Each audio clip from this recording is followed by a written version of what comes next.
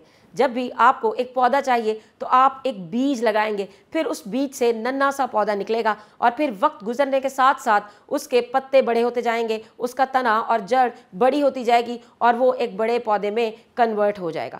سارے کے سارے پودے بیج کی وجہ سے نہیں اگتے، کچھ پودے ایسے بھی ہوتے ہیں جنہیں پودوں کی کٹی ہوئی شاخ سے اگایا جا سکتا ہے۔ اس عمل کو قلم کاری کہتے ہیں، جیسے کہ گلاب کا پودا قلم کاری سے اگ سکتا ہے۔ آپ کی اسکرین پہ یہاں سورج مکھی کے پودے کی افزائش کا پورا سائیکل دکھایا گیا ہے۔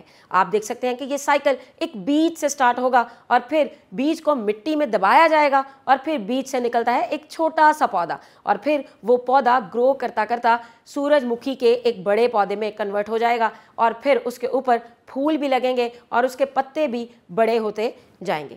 اسی طرح مختلف پودے وہ مختلف سٹیپس کو لیتے ہوئے ایڈلٹ پودے میں کنورٹ ہوتے ہیں۔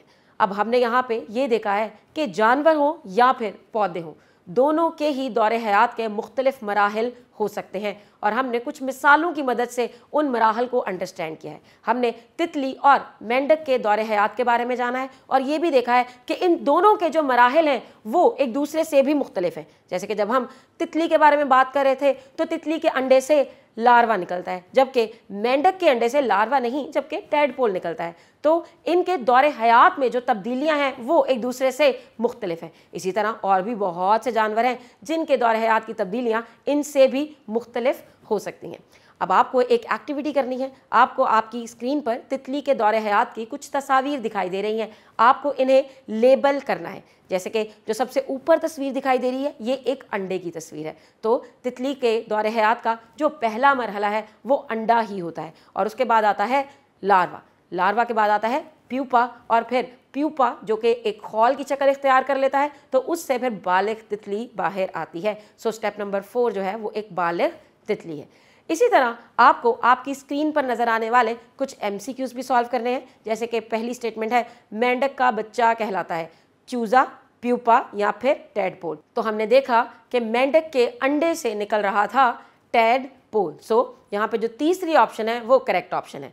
ایک اور MCQ سالو کرتے ہیں، قلم کاری میں پودے اگتے ہیں۔ آپشن ہے اپنی کٹی ہوئی شاخ سے، پتے سے یا پھر پھول سے۔ تو اس کا کریکٹ آنسر ہم نے اسی لیکچر میں ڈسکس کیا ہے کہ اپنی کٹی ہوئی شاخ سے، جیسے کہ گلاب کا پودا وہ قلم کاری کے عمل سے اگ سکتا ہے۔ نیکسٹ کوشچن ہے کہ آپ کو درست جملے کے آگے ٹک اور غلط جملے کے آگے کراس کا نشان لگانا ہے۔ پہلی اسٹیٹمنٹ ہے تمام جانوروں کے بچے اپنے دور حیات میں مختلف مراحل سے گزرتے ہیں۔ تو یہ اسٹیٹمنٹ ٹھیک نہیں ہے، کیونکہ سارے کے سارے جو جاندار ہیں ان کے بچے مختلف مراحل سے نہیں گزرتے۔ کچھ جانوروں کے بچے اپنے پیرنٹس کی طرح کے ہی، اپنے والدین کی طرح کے ہی پیدا ہوتے ہیں، جیسے کہ ہم نے مثالیں دیکھی ہیں مرغی کا بچہ یا پھر بکری کا بچہ یا پھر گائے کا بچہ۔ تو یہ اسٹیٹمنٹ کریکٹ نہیں ہے، اس کے آگے آپ کراس کا نشان لگائیں گے۔ دا سیکنڈ اسٹیٹمنٹ از تتلی کا بچہ بالکل تتلی جیسا پیدا ہوتا ہے۔ تو یہ تو بالکل ہی غلط ہے، ہم نے تتلی کا دور حیات اتنی ڈیٹیل میں ڈسکس کیا ہے۔ تتلی کے انڈے سے جو چیز نکلتی ہے وہ لاروا ہوتی ہے، جو کہ ایک چھوٹے سے کیڑے کی طرح کا ہوتا ہے، لیکن تتلی تو بہت ہی خوبصورت اور رنگ برنگا جاندار ہے، تو یہ اسٹیٹمنٹ بھی کریکٹ نہیں ہے۔ اسی طرح آپ کو باقی اسٹیٹمنٹس بھی پڑھنی ہے، جیسے کہ مرغی بچے پیدا کرتی ہے، اور یہ بالکل غلط ہے کیونکہ مرغی انڈے دیتی ہے اور پھر انڈے سے بچہ نکلتا ہے۔ اور اسٹیٹمنٹ 4 ہے کہ سورج مکھی کا پودا قلم کاری سے اگتا ہے، تو سورج مکھی کا پودا اگتا ہے اس کے بیج سے، یہ بھی غلط اسٹیٹمنٹ ہے۔ اب آپ کو ایک ہوم ورک بھی کرنا ہے جس میں آپ کو کچھ کوشچنس کے آنسرز لکھنے ہیں۔ گھبرائیے نہیں، آپ ان کوشچنس کے آنسرز لکھنے سے پہلے اس چیپٹر کو اچھے سے یاد کریں گے، اس کو ریڈ کریں گے، اور آپ کسی بڑے کی ہیلپ بھی لے سکتے ہیں to answer such type of questions. اب پہلا سوال ہے کسی پودے یا جانور کے دور حیات کے بارے میں مشاہدہ کریں اور اپنے الفاظ میں لکھیں۔ دوسرا سوال ہے پودے کی افزائش کس طرح ہوتی ہے، اور تیسرا سوال ہے کہ اپنے الفاظ میں لکھیں کہ کس طرح انسان اپنے دور حیات میں مختلف مراحل سے گزرتا ہے۔ مجھے امید ہے کہ آپ یہ بہت آسانی سے کر پائیں گے۔ So see you all in next lecture, تب تک کے لیے ٹیک کیئر، اللہ حافظ۔